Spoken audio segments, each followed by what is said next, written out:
কোনো একটা বুলেট এসে আমার বুকটা হয়তো বিদ্ধ করে দিয়েছে এবং সেই মিছিলে আমি হাসতে হাসতে আমি শহীদ হয়ে গেছি। আমি তখন হাসতে হাসতে আল্লাহর কাছে ভীষণ সন্তুষ্টি নিয়ে পৌঁছতে চাই যে আমি একটা ন্যূনতম ওই জীবনটা লিড করতে পারলাম, যে আমি একটা ইনসাফের হাসি নিয়ে আমি আমার আল্লাহর কাছে পৌঁছতে চাই। হায়াত মৌতের মালিক আল্লাহ, ন্যূনতম সিকিউরিটি নিয়ে চলাও হলো সুন্নাহ।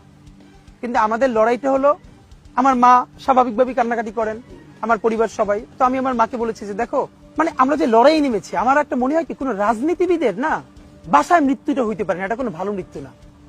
যিনি রাজনীতি করেন, যিনি লড়াই করেন, যিনি বিপ্লবী, যিনি সংগ্রামী, তার মৃত্যুটা হবে একটা সংগ্রামের মধ্য দিয়ে, একটা রাজপথে, একটা গ্লোরির মৃত্যু। আমি তো ভীষণ ভাবে প্রত্যাশা করি, আমি ছোটবেলা থেকে এই স্বপ্নটা দেখি, অনেক জায়গায় বলেছি, যে একটা তুমুল মিছিল হচ্ছে অন্যায়ের বিরুদ্ধে, সেই মিছিলের সামনে আমি আছি, কোনো একটা বুলেট এসে আমার বুকটা হয়তো বিদ্ধ করে দিয়েছে এবং সেই মিছিলে আমি হাসতে হাসতে আমি শহীদ হয়ে গেছি।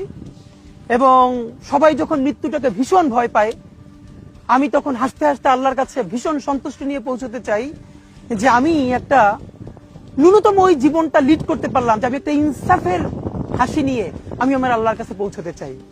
সুতরাং আগামী 50 বছর বাঁচলাম, কোন ইম্প্যাক্ট তৈরি হলো না আমারে দিয়ে, দেশের জন্য, রাষ্ট্রের জন্য, উম্মার জন্য, জাতির জন্য।